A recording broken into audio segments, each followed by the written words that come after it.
마태복음 12장 6절, 41절, 42절 함께 읽도록 하겠습니다. 좀 뚝뚝 떨어져 있죠? 6절부터 읽을게요. 시작. 41절과 42절 시작.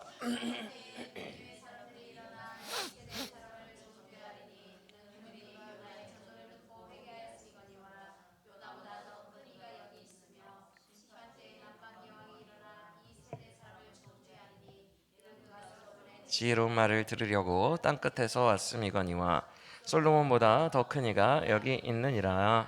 아멘. 오늘 우리에게 주신 말씀도 주의 생명의 말씀이 되기를 간절히 원합니다. 우리가 오늘은 12장을 함께 묵상해 보려고 합니다.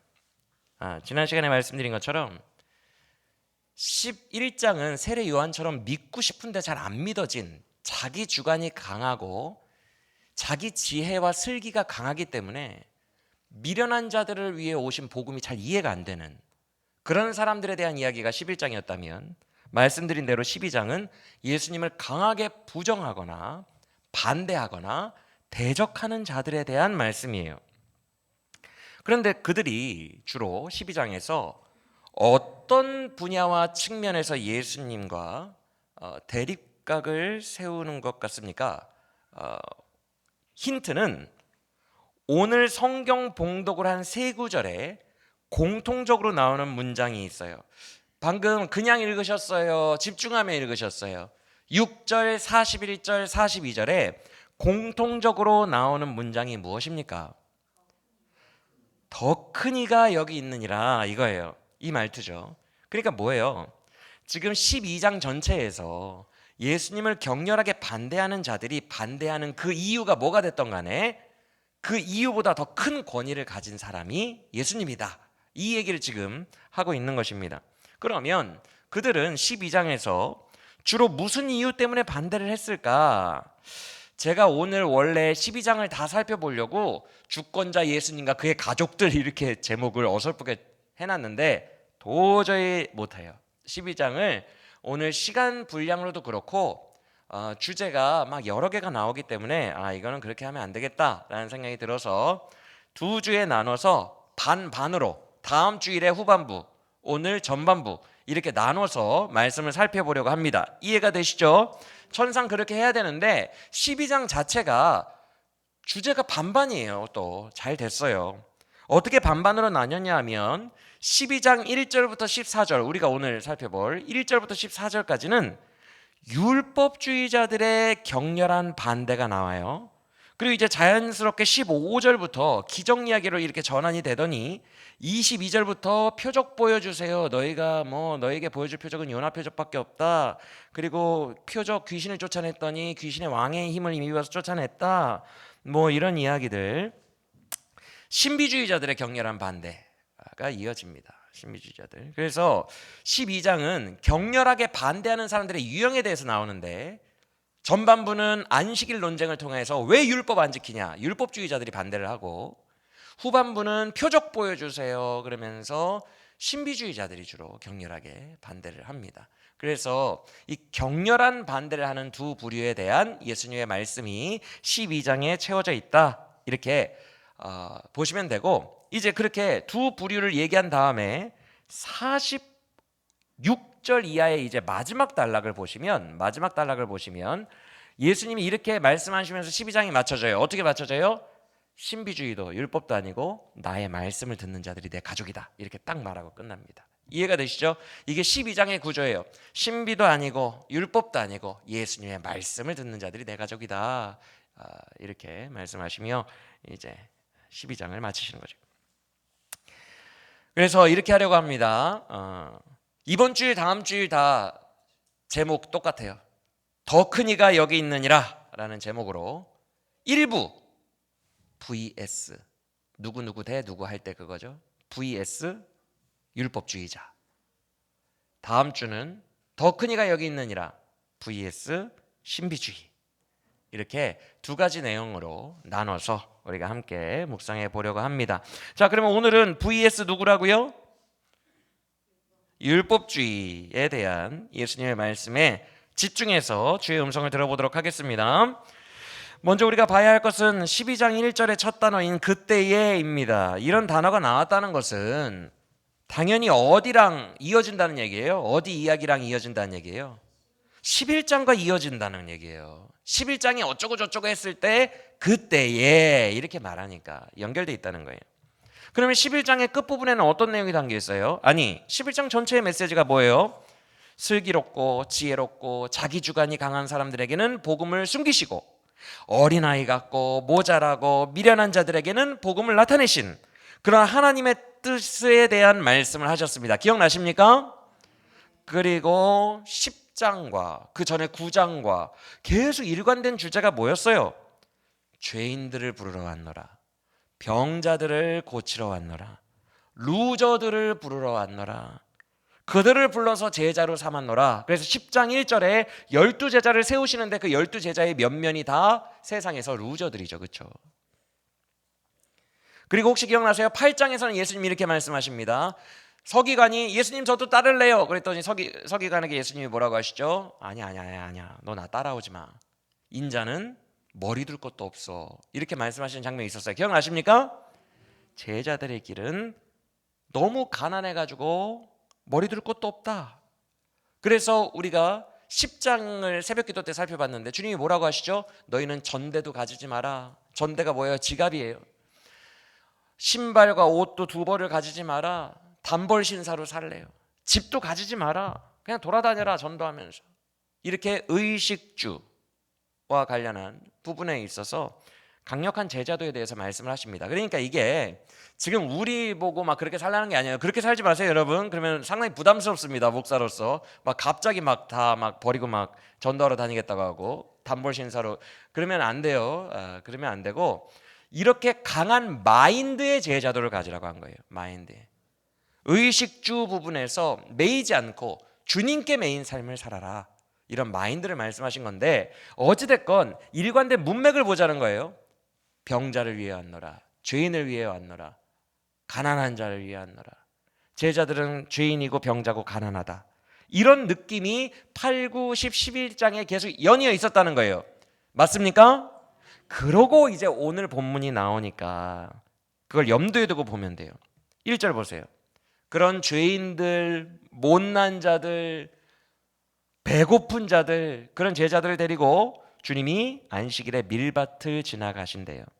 그런데 1절을 다시 보시면 안식일 날 밀밭 사이를 지나서 가는데 제자들이 어떻게 했대요?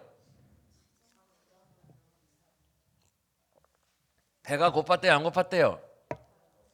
그래서 남의 집 밭에 있는 이삭을 잘라 먹었대요, 안 잘라 먹었대요? 잘라 먹었대요. 한마디로 서리를 한 거예요. 서리. 우리가 잘 아는 서리. 근데 여러분, 우리나라에서도 정서적으로 좀 애들이 서리하는 거 좀 혼내기도 하지만 봐주지만 이스라엘에는 이게 죄가 되지가 않습니다. 왜냐하면 율법을 보면 이스라엘 사람끼리 가난한 사람들이 좀 서리해도 냅둬라, 이렇게 율법에 명시되어 있어요. 우리가 신명기 23장에 그 내용을 볼 수 있는데 찾아볼 필요 없고요. 왜 서리를 허용했냐면 하나님이 신명기법을 우리가 예전에 2018년도에 신명기 강의를 했어요. 주일 예배 때. 그래서 아마 기억나시는 분들은 기억이 나시겠지만 신명기의 특징이 뭐냐면 너희가 은혜로 애굽에서 노예 거지로 살다가 너희가 은혜로 이 좋은 땅을 얻었다면, 가나안 땅을 얻었다면 이제 너희가 그 은혜를 기억하고 나도 원래 노예였고 나도 원래 거지였는데 이런 좋은 것들을 주셨으니까 나도 내 땅에 있는 거지들에게 나도 베풀겠다. 은혜를 받았으니까 나도 베풀겠다. 이런 마인드로 살아라가 신명기 법전의 정신이라고 그랬어요. 기억나십니까? 그래서 신명기 법에는 이런 내용들이 많아요. 누가 너희 밭에 와가지고 네가 열심히 농사 지은 밭에 와서 배고파가지고 좀 서리 좀 해가고 그래도 그냥 용서해줘, 냅둬라. 네가 은혜로 받았으니까 너도 은혜를 베풀어라. 이런 느낌이 강하다는 것이죠. 그래서 지금 제자들이 서리한 거, 배고파서 서리한 거는 죄다 아니다? 아니에요. 근데 2절을 보시면 바리새인들이 그 모습을 옆에서 싹 보고 있다가 바로 지적이 들어오는데 어떤 부분을 지적해요? 그걸 서리한 부분을 지적합니까? 아니죠. 뭘 어겼대요? 안식일법을 어겼다고 이렇게 지적을 합니다. 이게 무슨 말이냐면 주님이 안식일에 일을 하지 말라 그랬어요, 일하라 그랬어요. 그러니까 구약 법전에 하지 말라 그랬어요. 이건 우리가 잘 아는 내용이죠. 그래서 유대인들은 안식일에 일을 안 합니다. 곡식을 이제 손으로 땄지만 제자들은 땄지만 곡식을 베거나 그것을 까서 저장하거나 뭐 이런 일을 안 해요. 아예 이 곡식을 까서 나르거나 이런 일들 안 한다고요. 그러니까 일을 하지 못하게 돼 있어요. 그럼 안식일에 먹지도 않나요? 먹어요. 그런데 전날에 다 준비해놔요. 유대인들은 전날에 곡식을 다 해서 저장하고 요리하고 그거 딱 놔둬요. 그리고 안식일 날에는 일을 안 하고 그 준비된 것을 먹습니다. 근데 우리가 일단 정서적으로 좀 알아야 될 게 있어요. 복음서를 보면 여러분, 예수님이 바리새인들이랑 주로 어떤 이슈로 많이 싸워요? 안식일로 싸워요. 그렇죠? 그러면 사도행전이랑 바울 서신을 보면 사도들과 바울은 주로 유대인들이랑 뭐 놓고 싸워요? 이슈가 할례예요. 할례. 안식일과 할례. 그러면 예수님은 왜 안식일로 싸웠고 사도 바울과 사도들은 할례로 싸웠을까? 우리가 이걸 알아야 돼요. 왜 유대인들은 안식일과 할례에 이렇게 집착할까? 왜 이 이슈를 건드리면 못 참을까? 이걸 우리가 알아야 된다고요. 이유가 있어요. 유대인들은 본인들이 선민을 의식을 가지고 있어요. 나는 선택받은 백성이야. 나는 외국인들과 구별된 백성이야 라는 구별됨을 가지고 있는데 어떻게 내가 구원받았다는 증거를 하지? 내가 구원받았다는 증거가 뭐지? 이것을 생각해 볼 때 하나님이 너희 백성은, 내 백성은 구별된 표식을 하라 라고 명령하신 게 구약을 연구해 보니까 두 개밖에 없어요. 하나는 외국인들은 안식일에도 일하고 막 일주일 동안 일하고 자기 마음대로 사는데 내 백성인 너희는 안식일을 거룩하게 지켜라, 이 명령이 생각이 나는 거예요. 그리고 외국인들은 그냥 아무렇게나 사는데 내 백성인 너희는 아기가 나온 지 8일 만에 할례를 행하라. 그래서 몸에 표식을 하라. 그래서 구별하라. 이 두 개가 유대인들에게 해석이 된 거예요. 구약을 읽다 보니까. 그래서 이거 두 개는 외국인들이랑 우리가 딱 구별되는, 우리는 구원받은 주의 백성이라는 표식이야 라고 결정을 내리고는 이 두 가지의 법을 목숨 걸고 지키는 거예요. 여기에 구원이 담겨 있고 구원의 표식이니까. 그래서 예수님은 주로 복음서를 보면 어느 복음서가 됐든 간에 안식일로 주로 싸우시고 사도들은 할례 의식으로 싸우는 거예요. 할례냐 무할례냐 뭐 이러면서. 그래서 이런 선민의식, 이 두 가지의 법, 안식일법과 할례법이 교묘하게 연결이 돼요. 어떻게 연결이 되냐면 율법을 준수함으로 우리는 하나님의 구원받은 백성이다 라는 율법주의와 연결이 된다고요. 이해가 되십니까? 우리는 안식일법, 할례법과 같은 모든 율법을 준수함으로 말미암아 구별된 하나님의 구원받은 백성이야. 이런 식의 율법주의적 구원론이 연결이 되고 있어요. 그게 팽배했던 것이 그 당시에 유대인들의 모습이었다는 것입니다. 그래서 오늘 본문에서 율법주의자들과 예수님이 안식일 논쟁을 하신 것은 안식일에 죄 졌지? 아니야, 안식일에 죄 아니야, 이거 죄 아니야, 이런 단순히 죄냐 아니냐의 논쟁을 넘어서서 구원론 이야기예요. 누가 선민인가? 누가 구원받았는가? 어떻게 구원을 받는가? 누구로 말미암아 구원을 받는가? 이런 구원론 전체를 이야기하고 있는 게 오늘 본문이기 때문에 표면적으로 보며 논쟁거리만 찾는 것이 아니라 복음에 대해서 함께 고찰해보는 시간이 되기를 간절히 원합니다. 그러면 다시 본문으로 들어가서 그렇게 안식일에 제자들이 일했다면서 지적하는 자들에게 주님이 뭐라고 대답하시는지 우리가 볼 텐데, 보기 전에 우리가 생각해둬야 할 게 있어요. 그게 뭐냐면 제자들이 지금 배가 고팠어요, 안 고팠어요? 왜 고팠을까? 아까 제가 다 설명을 드렸어요. 왜 고팠을까? 여러분, 안식일을 맞이하는 다른 유대인들도 배가 고팠을까요, 안 고팠을까요? 아니, 안 고팠죠. 다른 유대인들. 왜? 전날에 다 뭘 해놓으니까? 저장하고 요리하고 다 해놓으니까. 근데 이들은 왜 안 되죠? 집이 있어요, 없어요? 제자들은 지갑이 있어요, 없어요? 돌아다니면서 전도하면서 단벌 신사로 살잖아요. 여러분, 말이 좋아 예수님의 제자들이지 거짓대입니다. 거짓대. 왜 배가 고파요? 돈이 없으니까. 전날에 저장해 놓은 게 없으니까. 요리해 놓은 게 없으니까. 당연히 배가 고프지. 오늘 하루 굶게 생겼잖아요. 그러니까 밀밭을 지나면서 너무 배고파가지고 먹는 거예요.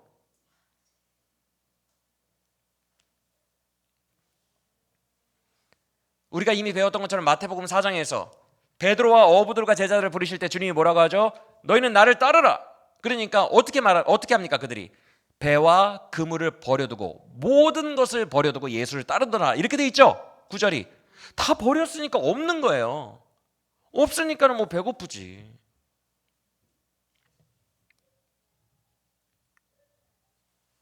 자, 그러면 이런 이해를 가지고 지금 배경 이해 다 말씀을 드렸어요. 3절 본문을 봅시다.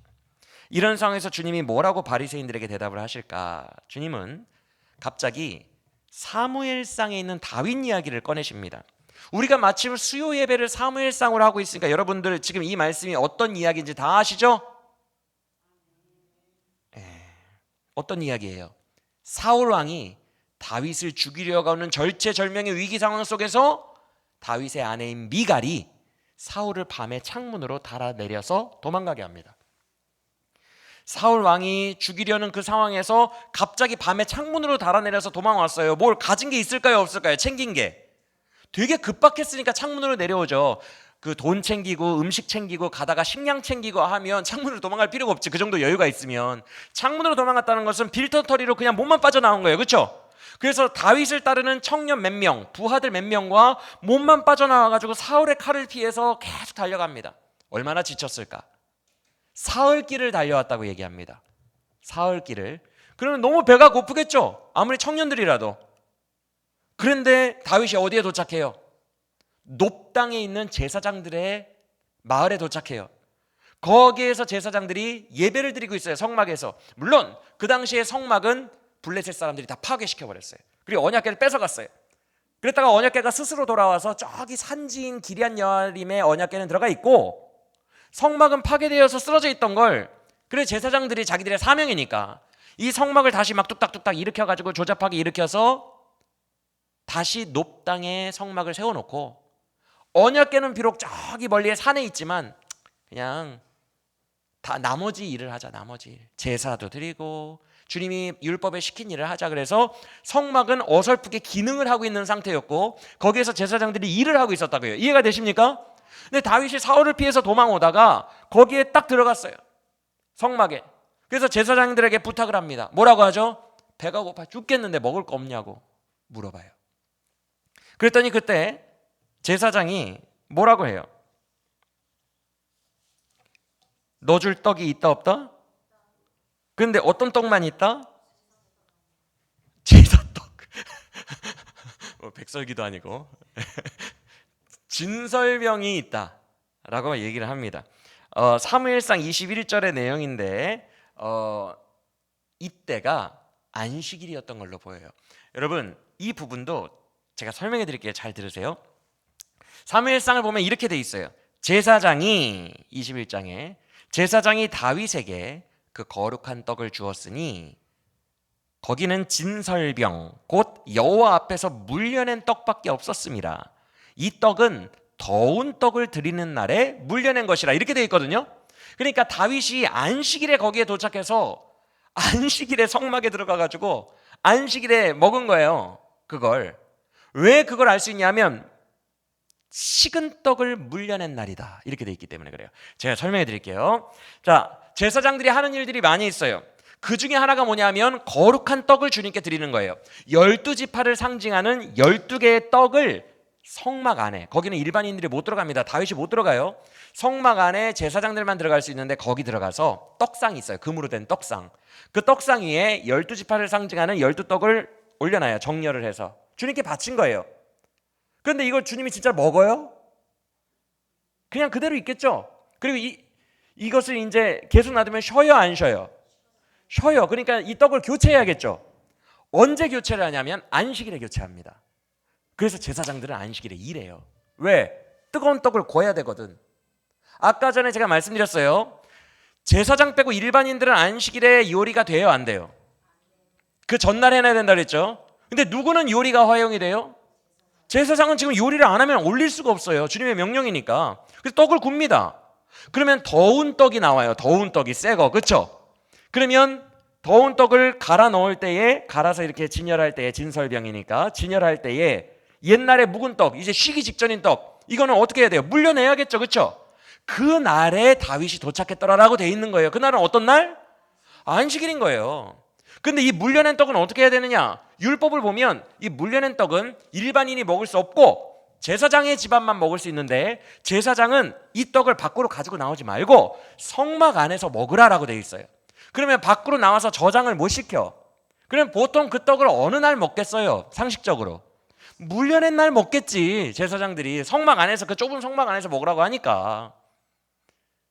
안식일 날 다윗은 도착했고, 먹을 거 없냐고 물어보니까 오늘 안식일이라 저 떡밖에 없는데, 물려낸 떡, 묵은 떡밖에 없는데, 이렇게 얘기한 거예요. 이해가 되시면 아멘. 그때 다윗이 뭐라고 합니까? 그거라도 달라, 이렇게 말씀하죠. 그랬더니 아비멜렉이 줘요, 안 줘요? 아비멜렉이래. 아히멜렉이 줘요, 안 줘요? 그 대사장의 이름이거든요. 줍니다. 왜 줬을까? 두 가지 이유 때문이에요. 하나, 다윗을 믿었기 때문에. 왜냐하면 나중에 사울왕이 아히멜렉을 추궁하는 장면이 나와요. 그래, 죽여버리죠, 사울왕이. 너 왜 내 원수 다윗에게 떡 줬어? 이러면서 죽여요. 근데 추궁할 때 아히멜렉이 이렇게 말합니다. 다윗과 같이 이 나라에 충성된 자, 존귀한 자가 또 어디 있습니까? 이렇게 말하거든요. 다윗을 믿은 거예요. 존귀한 자가 어디 있습니까? 그리고 또 하나, 자비로운 마음이 있었어요. 청년들이 와가지고 3일 동안 굶었대. 먹을 것 좀 달래. 율법을 지키는 것보다 자비가 더 중요하구나 라는 생각으로 먹였다는 거예요. 이해가 되십니까? 바로 이 예를 들으면서 주님이 4절에서 바리새인들에게 딱 말씀하십니다. 읽어보겠습니다. 4절 시작.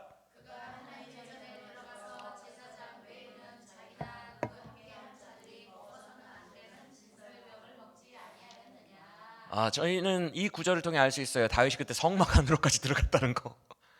그렇죠. 저도 몰랐어요. 이 구절을 이렇게 집중해서 보기 전까지 몰랐어요. 다윗이 성막 안으로 들어간 거예요. 하나님의 전에 들어가서. 왜? 떡을 밖으로 꺼내오지 말라 그랬으니까. 성막 안에서만 거룩한 걸 먹으라 그랬으니까. 그러면 주님이 지금 여기에서 말씀하시고자 하는 요지가 뭐예요? 다윗보다 내가 더 어떤 자다? 크다. 다윗과 그의 부하들이 같이 따라 들어가서 먹었죠. 맞아요? 그러면 나와 내 제자들이 같이 그것 좀 먹은 것 같다가 뭘 그러냐, 이 얘기를 한 거예요. 이해가 되십니까 지금? 다윗과 부하 몇 명이 청년들까지 같이 먹였잖아요 그때. 그러니까 다 같이 들어가서 먹었어요. 그 다윗보다 큰 이가 내가 여기 있는데, 나와 내 제자들이 밀밭 좀 지나가다가 밀 먹은 거 가지고 뭘 그렇게 대수냐, 이렇게 얘기하는 거예요. 뭐가 문제가 되겠냐. 그리고 5절도 읽어보겠습니다. 아까 제가 다 설명해 드렸어요. 누구는 안식일에 일할 수 있다고요? 읽어보겠습니다. 시작.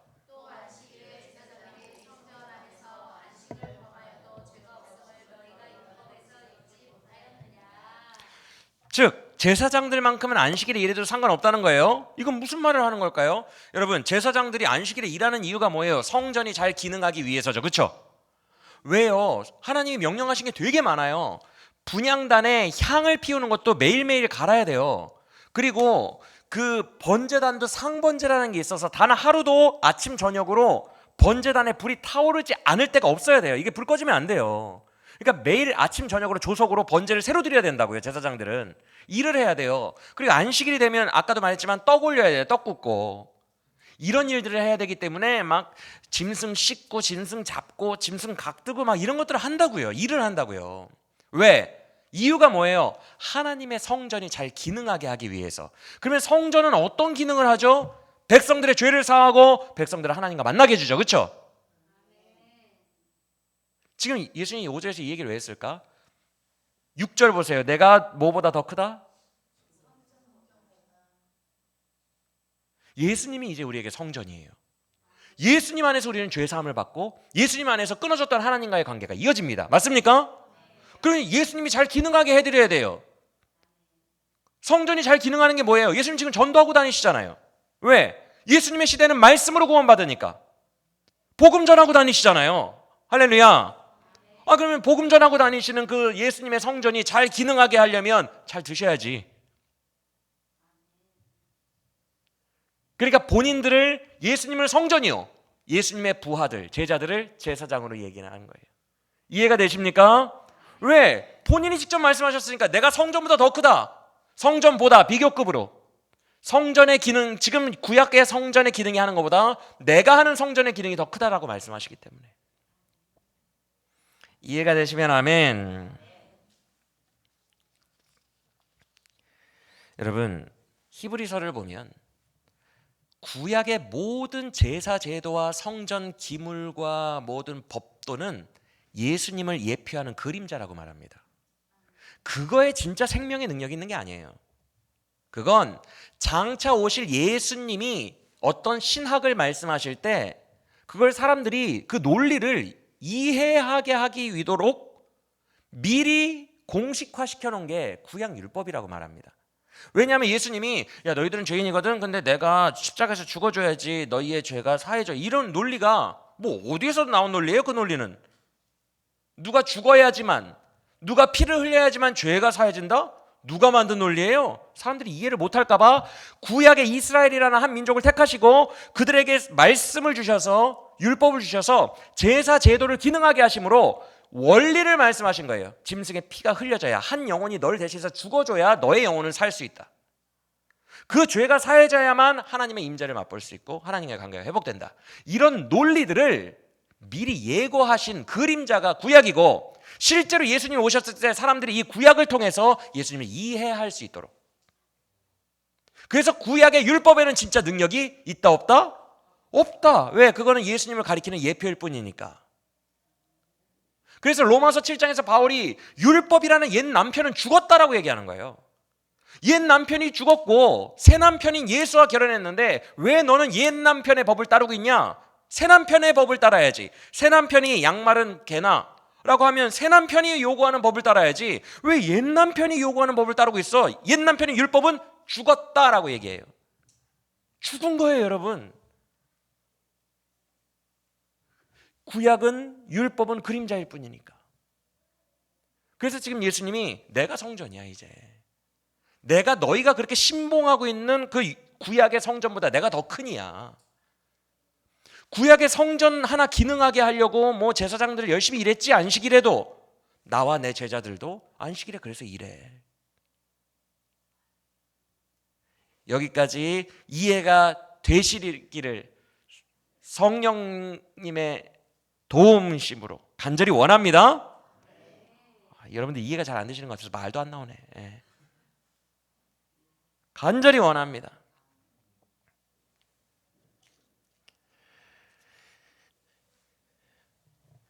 그러면 예수님이 성전이 되신 새로운 세상, 예수님이 성전이 되사 우리의 죄를 사하시고 하나님과 우리를 연결시켜 주신 그 새로운 세상의 특징이 뭘까?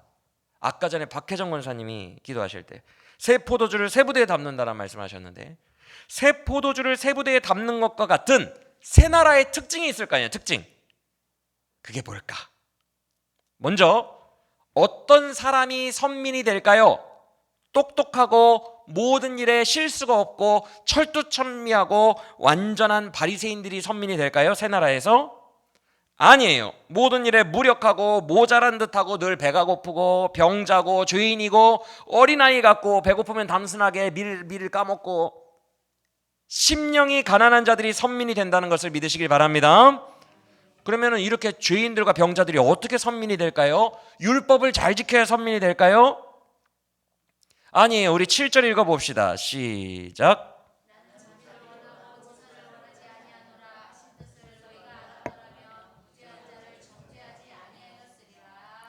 우리는 제사나 율법의 어떤 그런 형식으로 구원받는 자들이 아니에요. 자비로움을 근거로 구원받은 자들이에요. 할렐루야. 하나님이 이처럼 우리를 사랑하사 독생자를 주셨어요. 사랑과 자비 때문에 우리는 구원받은 자들이에요. 믿으십니까? 우리는 자비하심에 근거하여 십자가의 용서로 용서받았고 은혜로 구원받았음을 믿으시길 바랍니다.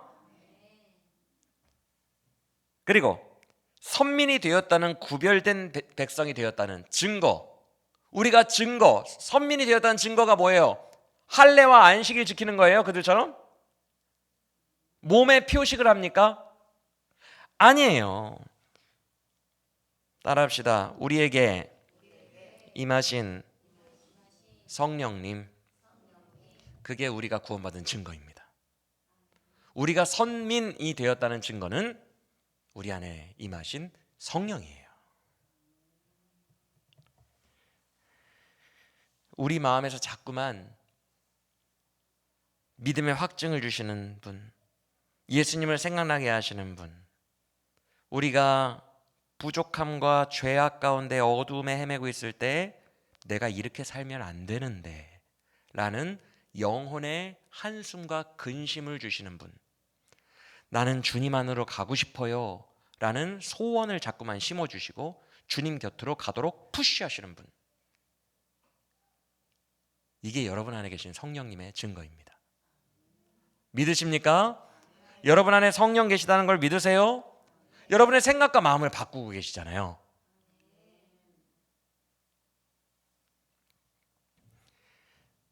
성령님을 받았다는 게 우리 구원의 증거임을 믿으시길 바랍니다. 그래서 바울이 로마서 2장에서 이렇게 말하잖아요. 표면적 할례가 아니라 우리는 이제 이면적 할례를 받는 자들이 되어야 하고 우리의 육신의 할례를 받는 게 아니라 영에 받아야 하느니라, 이렇게 말씀하십니다. 그게 성령의 확신이에요. 모든 게 다 달라진 거예요, 여러분. 새 나라는 이렇게 열렸어요. 새 포도주는 새 부대에 담긴 것처럼 모든 게 다 달라졌어요. 이게 예수의 나라고 그의 권위는 구약의 나라보다 큽니다. 믿으십니까? 8절 읽어보겠습니다. 8절 시작. 안식일이 더 커요? 주님이 더 커요? 여기서 주님, 주인, 퀴리오스라는 단어가 뭐예요? 자기 멋대로 할 수 있는 권한을 말합니다. 안식일 법에 매이는 분이 예수님이 아니라 율법을 자기 마음대로 할 수 있는 권한을 가진 하나님이 예수님이라고요. 안식일과 모든 율법의 주인이 나래요. 주인이 뭐예요? 주인이 그 밑에 종처럼 매여서 살아갑니까? 지켜야 돼, 지켜야 돼, 이렇게 살아갑니까? 주인이? 호령하지? 주인은 자기 마음대로 하는 사람을 주인이라고 합니다. 그래서 주권이라고 해요. 주권. 자기가 결정하고 자기 뜻대로 하는 것을 주권이라고 해요. 지금 예수님은 분명하게 말씀하십니다. 나는 율법 밑에서 쩔쩔매고 내가 거기에 매인 사람이 아니야. 모든 안식일과 율법의 주인이야, 이렇게 말씀하세요. 구약보다 누가 더 크다? 예수님이 더 크다는 것을 믿으시길 바랍니다. 그래서 우리에게 새로운 법을 제정하시죠. 사망의 법이 아니라 생명의 성령의 법을 제정하셔서 그 법대로 우리를 구원해내시고 우리와 함께 하시는 분이 우리 주 예수님이라는 것을 믿으시길 바랍니다. 그러면 정리합시다. 예수님의 새 나라에는 어떤 게 바뀌었어요? 나약한 죄인과 병자들이 주로 구원 대상이고 그런 사람들이 예수님 때문에 구원을 받게 되죠. 그렇죠? 예수님 때문에. 예수님의 어떠하심의 근거에서, 자비로움의 근거에서. 내가 잘해서 구원받는 게 아니라 예수가 우리를 사랑하시기에 구원을 준 거예요, 그냥. 믿으십니까? 그래서 거저 은혜로 구원을 받게 되고 완전히 죄가 사해졌다는 그 증거로 우리 안에 뭐가 임하세요? 성령님이 임하십니다. 그래서 바울은 이것을 성령으로 인쳤다라고 말하는데, 인쳤다라는 말이 도장을 찍어버렸다는 얘기예요. 제가 말씀드렸죠. 돼지 엉덩이에 이거는 우리 농장 돼지라는 도장을 뻥 찍어버리잖아요. 보라색 도장을. 그럼 그거 우리가 돼지 껍데기 먹을 때 같이 올라와 있어요. 보셨어요? 돼지 껍데기 먹을 때 도장 찍힌 거? 보라색 도장? 불로 태우고 살라도 사라져요, 안 사라져요? 이 도장이 안 사라져요. 인쳤다라는 말은요, 영원히 심판의 불길 속에서도 안 사라진다는 거예요. 안 사라져요. 이게 너는 예수의 것이라는 이게 확증됐다는 것을 인쳤다고 합니다. 성령으로 우리는 인쳐진 자들이에요. 할렐루야. 여러분 잘 들으세요. 구원의 확신에 대해서 흔들리는 분들이 계세요. 여러분, 우리가 율법주의에 빠지면은 우리의 영이 메마르기 시작합니다. 어떤 식으로 메마르는지 알려드릴게요. 사람들 앞에서 연기를 해요. 바리새인들처럼. 속으로는 미운 마음, 여러 가지 더러운 마음이 가득하면서 연기한다고요. 괜찮은 사람인 척. 그걸 외식한다 그래요. 연기를 하기 시작하니까 하나님 앞에 금요기도 때에 말씀드린 것처럼 진실함이 결여되고 점점 연기를 하고 내 영이 막 분리되기 시작하니까, 거짓되게 분리되기 시작하니까 메말라지는 거예요. 그리고 다른 사람들을 정죄하기 시작합니다. 화내고 정죄하고 비판하고 메말라지는 거예요. 사랑이 없어지는 거예요. 그리고 나도 자유함을 못 누려요. 왜? 사람들 눈치 보면서 연기하고 있잖아요, 지금. 자유함이 없고 평강이 없어요. 아까 우리 강은정 청년이 평화를 주세요, 평강을 주세요, 자유함을 주세요, 이렇게 막 외쳤잖아요. 그 자유함과 평강이 절대로 임하지 않습니다. 불안감이 가득해요, 율법주의자들에게는. 왜? 그걸 지켜야 되니까. 여러분, 율법주의에 매여서 살아가면 굉장히 사람이 메말라요. 은혜가 임할 수가 없습니다. 우리가 다시 복음주의로 강하게 회개하게 되기를 예수님의 이름으로 간절히 축원합니다. 여러분, 질문할게요. 죄책감이 마귀의 도구예요. 율법주의가. 왜 마귀의 도구냐면, 여러분의 자녀가 아빠는 날 사랑하지 않아, 엄마는 날 사랑하지 않아, 그러면서 가출했어요. 그 가출해서 막 나이트클럽에서 웨이터도 하고 막 너무 안 좋게 살아. 지금 한창 공부해야 될 때고 한창 소망을 품고 일해야 되고 자기를 준비해야 될 때인데 막 나쁜 친구들이랑 어울려 다니고 가출해가지고 그러고 살아. 그런데 그 아이의 마음속에는 항상 그게 있어. 아빠 엄마는 날 싫어해, 날 사랑하지 않아. 그 죄책감, 나는, 왜냐하면 난 부족하니까. 이 죄책감에 물든 그 아이가 20년 동안 안 돌아와, 가족에.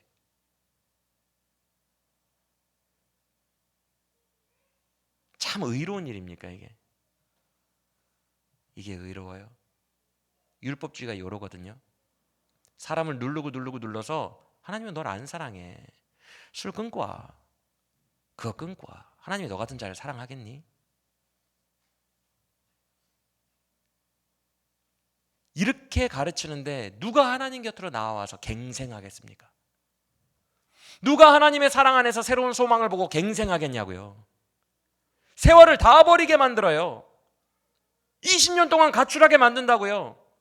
아빠가 날 사랑하지 않아, 이 거짓에 함몰돼가지고, 거짓에. 율법주의는 거짓이에요, 거짓. 죄를 지어도 오늘 또 내가 매일 십자가 앞에 더 가까이 가, 오늘 주님께 나아가야 돼요, 복음 안에서. 그래서 오늘 주님 안에서 회개하고, 오늘 주님 안에서 소망을 보고, 오늘 주님 안에서 다시 갱생되고, 다시 새롭게 지어져 나가고, 또 죄지면 또 오늘 나가야 돼요, 오늘. 왜 시간을 버려서 20년 동안 가출하고 있어요? 오늘 와서 다시 주님 앞에 나와야지. 또 주님 앞에 나와야지. 그렇게 시간을 아끼고 알차게 써야지. 아름답고 빛 가운데서 살아야지. 그렇게 살라고 우리에게 용서의 복음을 주셨는데, 사랑을 주셨는데, 오늘도 주님 앞에 나와야죠. 그러니까 제가 율법주의는 마귀의 도구라고 얘기한 거예요. 죄책감을 주고 정죄하고 연기하게 만들고 거짓되게 살게 만들고 아버지의 사랑을 의심하게 만들고 주님 곁으로 오지 못하게 만들어요. 그럴 거면 복음을 왜 주셨겠어요? 사랑하는 여러분, 메마름과 죽음으로 인도하는 율법주의, 여러분의 머리에서 1도 남기지 않고 다 걷어내시길 바랍니다. 아무 도움도 안 돼요. 아무 도움도 여러분의 영혼에. 그래서 여러분, 구원의 확신이 흔들리는 분들 계시죠? 우리는 다 어떤 죄의 어둠 가운데에 이렇게 매몰될 때가 있어요, 살다 보면. 그러다 다시 정신 차리고 또 은근히 죄를 허용했다가 매몰됐다가 다시 정신 차리고, 이런 어떤 패턴 같은 게 있다고요, 우리의 삶에. 우리가 다 연약한 죄인이라 그래요. 근데 매몰되어 있을 때 확신이 흔들리는 분들이 계실 수 있어요. 하나님이 나를 버리시지 않을까? 이런 나를 사랑하시지 않을 거야. 나는 지옥 갈지도 몰라. 이렇게 탄식하는 분들이 있어요. 물론 하나님을 경외하고 긴장감을 가지는 건 좋아요. 하지만 잘 들으세요. 아까도 말씀드렸다시피 죄책감은, 심각한 죄책감은 마귀의 먹이에요. 마귀의 먹이. 그래서 구원의 확신이 중요한데, 확신이 흔들리는 분들을 잘 들으시길 바랍니다. 아까 전에 제가 말씀드렸죠. 우리가 구원받았다는 증거가 우리의 몸에 표식을 한 할례나 주일 예배를 드리러 안식일을 지키는 겁니까? 교회 나오면 구원받은 거예요? 우리 몸에 할례 받으면 구원 받은 거예요? 우리에게 구원받은 선민이라는 증거가 아까 뭐라 그랬어요? 우리 안에 뭐가 임하셨다 그랬어요? 성령이 임하셔서 그 성령님이 떠나지 않고 우리를 인쳤다 그랬죠. 그렇죠? 그리고 성령이 우리 안에 계시다는 증거가 뭐예요? 우리의 생각과 마음을 자꾸만 바꾸시잖아요. 그게 목사님들이 축도할 때 성령의 감화 감동 역사하심이라고 하는 거예요. 감화 감동 역사, 이게 다 마음 바꾸는 거예요. 마음 감화하고 감동시키고 역사하시는 거예요. 우리의 마음과 생각에서 자꾸만 하나님 쪽으로 향할 수 있도록. 그러면 여러분, 나는 정말 구원받았을까? 나는 정말 하나님이 사랑하실까? 생각하는 것 자체가 여러분 안에 성령이 계시다는 거예요. 불신자들은 이걸 신경도 쓰지 않습니다. 여러분 안에 성령이 계시기 때문에 하나님께로 자꾸만 인식하게 만들고 하나님께로 가도록 푸시하고 계신 거예요. 할렐루야. 그래서 나는 구원의 확신이 있을까 없을까? 나를 사랑하실까? 나는 이런 죄를 짓고 있는데 용서하실까? 여러분 잘 들으세요. 성령은 거룩해지지 않은 사람에게는 임하지 않아요. 제가 계속 말씀드리잖아요. 세례 요한이 세례 줄 때 누구 위에만 성령이 비둘기처럼 내립니까? 예수님 위에만. 왜? 그러면서 하늘에서 선포가 되죠. 하늘문이 열리면서 이는 내 사랑하는 아들이요 기뻐하는 자니라 하나님이 확증하시죠. 왜? 예수님은 뭐 짱이니까? 아니요, 예수님은 죄가 없으니까. 유일하게 죄가 없는 분이니까 세례 받는 순간 성령이 비둘기처럼 내려서 그 위에 임한 거예요. 완전히 깨끗한 이가 아니면 성령이 임하지 않아요. 성령은 장풍 속에 하는 어떤 진이의 요술램프가 아니에요. 성령은 삼위 하나님입니다. 성부, 성자, 성령 동급이에요. 하나님이 어떻게 우리 같은 죄인 안에 임해요? 어떻게 하나님이 죄인 안에서 같이 삽니까? 이건 말이 안 돼요. 우리가 하나님과 성령과 같이 살 수 있다는 것은 우리의 죄 문제가 예수 그리스도의 십자가의 은혜로 다 해결됐다는 거예요. 이미. 할렐루야. 그래서 성령이 내 안에서 나를 푸시하고 계신 거예요. 나 같은 죄인 안에서. 그래서 성령이 내 안에 있다는 것은 내가 죄 문제로부터 완전히 자유케 되었다는 능력이에요. 이 확신을 믿으시길 바랍니다. 여러분들이 죄 가운데 있을 때 막 근심해. 여러분이 죄 가운데 있을 때 이렇게 살면 안 되는데 하나님이 나를 어떻게 보실까? 주님 나를 구해 주세요. 이렇게 막 기도해. 이 모든 게 여러분 안에 성령이 계시다는 거고, 성령이 계시다는 것은 여러분의 죄 문제가 이미 하나님 앞에서 용서를 받았다는 거예요. 2000년 전 십자가의 은혜로 말미암아 믿으십니까? 확신 가지시고 내가 매일 십자가 앞에 담대하게 나와 주님 안에서 날마다 갱생하는 빛 가운데서 살아가는 우리 모두가 되시기를 예수님의 이름으로 간절히 축원합니다.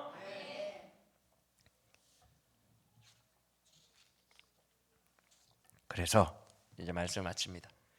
그러면 이렇게 성령 받은 제자, 새 나라의 제자들은 어떻게 살아야 돼요? 자비를 우선적으로 생각하며 살아야 됩니다.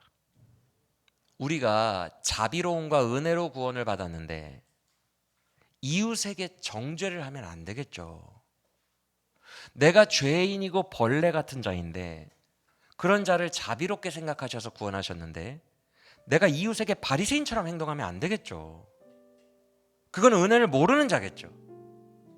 나는 자비를 원하고 제사를 원하지 아니하노라. 제자들에게 하신 말씀이에요. 여러분, 우리는 바리새인처럼 살면 안 돼요. 7절을 보세요. 예수님이 바리새인들에게 쏘아붙이시는데 뭐라고 말씀하시냐면 무죄한 자를 정죄하지 말라 이렇게 말씀하십니다. 보이시면 아멘. 여기서 무죄하다라는 단어가요, 죄를 안 지었다라는 얘기가 아니에요. 이 헬라어 단어를 제가 보니까 책임과 관련이 있어요. 책임. 그래서 죄를 짓고 안 짓고의 문제가 아니라 이 단어 자체가 이렇게 번역이 되어 있습니다. 들어보세요. 면책을 받은, 면제가 된, 책임을 면한, 깨끗하게 된, 이런 의미이지 아예 처음부터 시작부터 죄를 안 졌다라는 의미가 아니에요. 이 무죄하니 죄를 지고 책임이 있었지만 책임을 면제받게 된, 면책된, 깨끗하게 된, 이런 단어라는 거예요. 성전보다 더 크신 이인 예수 그리스도의 복음을 말미암아 병자들과 죄인들이 면책을 받아서 무죄한 자가 되었는데 율법보다 더 큰 이인 내 앞에서 율법으로 내 제자들 정죄하지 마라, 이 얘기예요. 믿으십니까? 사도 바울은 똑같은 이 원리를 로마서 8장 1절에서 이렇게 선포합니다.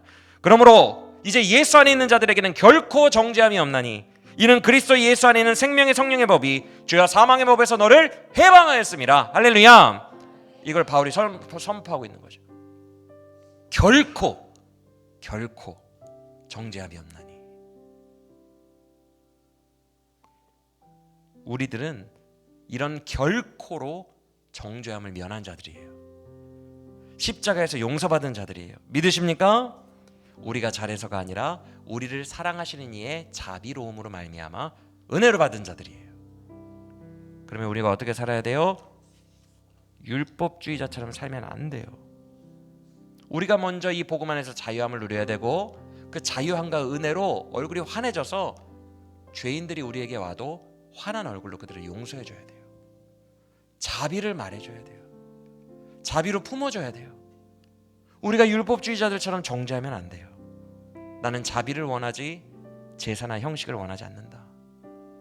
이 말씀을 꼭 기억하시길 바랍니다. 그러면 우리는 어떻습니까? 우리가 구원받을 때는 은혜로 받았다고 하고 이웃을 정죄하는 데는 너무나도 단호하지 않습니까? 자비로 구원받은 우리들의 마음에 왜 이렇게 자비로움이 없어요? 우리의 모습은 어때요? 9절 이하의 말씀과 같지는 않은지 한번 돌아봅시다. 빠르게 볼 거예요. 말씀을 마치니까. 9절 이하 눈으로 보세요. 9절부터 14절 그 문맥. 회당에서 주님이 손 마른 자를 고치려고 하니까 바리새인들이 안식일에 사람 고치는 게 옳아요? 이렇게 말합니다. 그랬더니 11절과 12절 읽어보겠습니다. 예수님이 뭐라고 대답하시는지. 시작. 예수께서 이르시되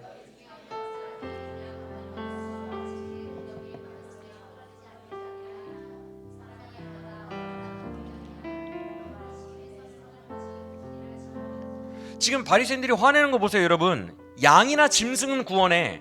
근데 사람 구원하는 것은 화를 내고 있어요, 여러분. 이게 말이나 됩니까? 상식적으로? 예수님이 말씀하시잖아요. 양보다는 사람이 귀하지 않냐, 이렇게. 너희가 양은 구하는데 왜 사람은 못 구하게 만들어? 사람이 더 귀하잖아. 너무 당연한 얘기를 하세요. 맞죠? 근데 왜 바리새인들이 이렇게 말도 안 되는 얘기를 하지? 왜 이렇게 뒤죽박죽이지? 종교가 잘못되면 이렇게 엉망진창이 됩니다. 종교적 아집이 내 눈을 가리면 자기 주관화되고, 자기 주관이 강해지면 자비가 사라지고 말도 안 되는 뒤죽박죽 일을 하게 돼요. 율법이 강화되고 종교가 아집이 되면 얼마든지 이렇게 될 수 있다는 거예요. 우리도 그래요. 우리도 이렇게 무서운 사람들이 될 수 있어요, 여러분. 사람의 영혼이 살아나는 게 제일 중요하고, 그 영혼이 하나님의 사랑의 복음을 믿는 게 제일 중요합니다. 맞습니까? 그게 제일 중요하다면 우리가 그에게 사랑을 전해야 되는데, 우리가 뭘 중시해요? 우리의 마음이 예배 때 왜 이렇게 시끄러워? 예배 때 왜 이렇게 집중을 안 해? 예배 왜 이렇게 늦게 와? 왜 이렇게 봉사를 안 해? 나만 봉사해? 왜 이렇게 죄져? 왜 이렇게 술 먹고 담배 먹어? 왜 노력을 안 해? 맨날 그 자리야. 이렇게 그 사람이 구원받고 복음을 믿는 것보다 판단하고 나의 기준에 그 사람이 합당하지 않고 그 사람의 부족한 부분이 자꾸 걸리고 정죄할 때가 너무나도 많지 않느냐는 거예요. 사랑하는 여러분, 우리는 복음의 빛을 비추는 자들이지 어두움으로 그 사람들을 누르는 자들이 아닙니다. 우리는 빛을 비추는 자들이에요. 우리가 정죄하면서 사람들을 더 가두면 안 되고, 내 고집스러운 종교적 율법적 가치들 때문에 가두면 안 되고, 우리는 빛으로 해방시켜주는 자들이에요.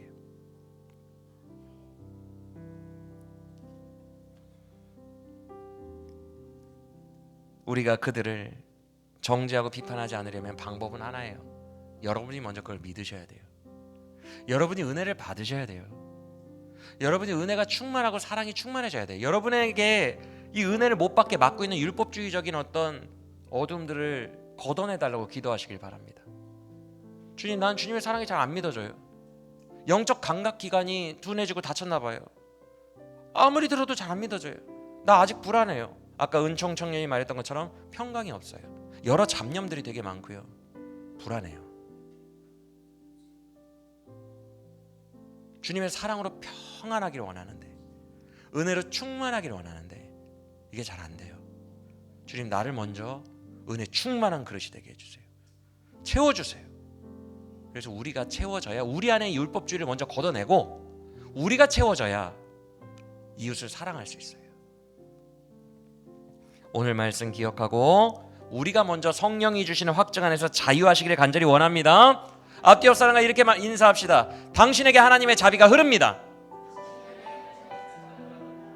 다시 한번 인사합시다. 하나님은 당신을 영원히 사랑하십니다. 믿으시길 바랍니다. 우리가 이거를 믿고 자유를 이웃에게도 선포해주는 그런 우리 모두가 되시기를 예수님의 이름으로 다시 한번 축원합니다.